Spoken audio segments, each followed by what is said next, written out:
తెలంగాణ రాష్ట్రానికి ఈరోజు గుండెకాయలాగా IT sector అనేది ఉంది.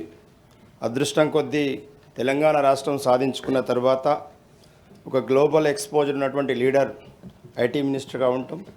ఆ తర్వాత కూడా ఇప్పుడు కూడా కాంగ్రెస్ ప్రభుత్వంలో కూడా ఒక గ్లోబల్ ఎక్స్పోజర్గా ఉన్నటువంటి వ్యక్తి మంత్రిగా ఉండటం అనేది మనందరం సంతోషించాల్సిన విషయం. ఇదే సందర్భంలో రెండు విషయాలు చెప్పాలి అధ్యక్ష. మంత్రి గారు చెప్తూ ఒక నిమిషం వినండి. అరే ఆగండి, నేను being I was NRI, so I suppose to ask some questions to the IT minister. Sir ఇక్కడ ఏంటంటే 32 బిలియన్స్కి అప్రాక్సిమేట్గా మన తెలంగాణ ఇన్ఫర్మేషన్ టెక్నాలజీ ఎక్స్పోర్ట్స్ అనేది చేరినది. ఇది గత 10 సంవత్సరాల్లో తెలంగాణ వచ్చిన తర్వాత తెలంగాణ ప్రభుత్వం చేసినటువంటి కృషి వల్ల ఇది అచీవ్ అయిందనేటువంటిది నా అభిప్రాయం. దీనికి ఆ గత ప్రభుత్వంలో జరిగినటువంటి అనేక కంపెనీస్ రావటం జరిగింది. ఆల్మోస్ట్ 200 జీసీసీలు ఇప్పటికీ ఆల్రెడీ హైదరాబాద్లో ప్రెజెన్స్ అయినాయి అని చెప్తున్నారు. సంతోషం. కానీ ఏఐ సబ్మిట్ చేశారన్నారు, కానీ నేను అబ్జర్వ్ చేశాను. ఆ ఏఐ సబ్మిట్ గతంలో మీటింగ్లో కూడా చెప్పాను, వరల్డ్లో one of the destination for IT అనేది హైదరాబాద్ ఉన్నది. కాబట్టి ఇక్కడ ఏఐ యూనివర్సిటీ ఏర్పాటుకి గవర్నమెంట్ చేయమని మేము చెప్పాం గతంలో. మా శ్రీధరబాబు గారికి మళ్ళీ నేను కూడా ఒకసారి రిక్వెస్ట్ చేస్తున్నా.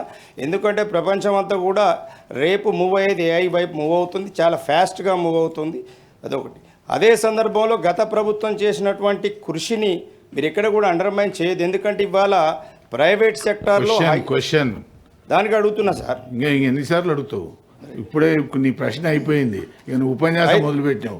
ఉపన్యాసం లేదు సార్. అయితే రెండు విషయాల మీద, ఒకటి గత ప్రభుత్వ హయాంలో వచ్చిన ఫాక్స్కాన్ కంపెనీ అనేటువంటిది ఇక్కడి నుంచి వెళ్ళిపోవటం అనేది చాలా బాధాకరమైన విషయం. దాని మీద మంత్రి గారు క్లారిఫికేషన్ ఇవ్వాలని కోరుతున్న మీ ద్వారా.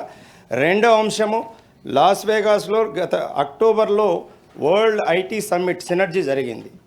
అన్ని రాష్ట్రాల నుంచి, మన పక్క రాష్ట్రం నుంచి కూడా ఐటీ మినిస్టర్ గారు వెళ్ళారు. మన మినిస్టర్ గారు అనేది ఎందుకు వెళ్ళలేకపోయారో దురదృష్టకరమైన సంగతి. ఎందుకంటే ఆల్మోస్ట్ 15 to 2000 కంపెనీస్ అక్కడికి వరల్డ్ ఫస్ట్ క్లాస్ కంపెనీస్ వచ్చినాయి.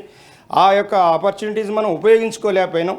ఎందుకంటే మీకు అక్కడ ఉన్నటువంటి రకరకాల పాలిటిక్స్ లేకపోతే యాక్టివిటీస్ ఉండొచ్చు, కానీ మన రాష్ట్రానికి కావాల్సిన పెట్టుబడులు ఒక రావడానికి కావాల్సిన క్లోజ్ చేయండి. దాని గురించి ఎంతసేపు అడుగుతారు? నాకు అర్థం కాదు. సప్లిమెంటరీ క్వశ్చన్ ఉండదు.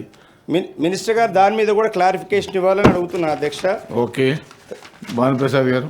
అలాగే ప్లీజ్ సార్, ప్లీజ్. మన IT exports before Telangana, after Telangana IT exports మీద ఆ డీటెయిల్స్ ఇవ్వాలని కోరుతున్నాను భానుప్రసాద్ గారు. అధ్యక్ష, గత 30 సంవత్సరాలుగా అనేక ప్రభుత్వాలు ఈ ఐటీ రంగంలో అభివృద్ధి పట్ల దృష్టి సారించి ఈ ప్రాంతంలో ఐటీ అభివృద్ధికి దోహదపడుతూ వచ్చాయి అధ్యక్ష. అయితే ఆ ప్రాసెస్లో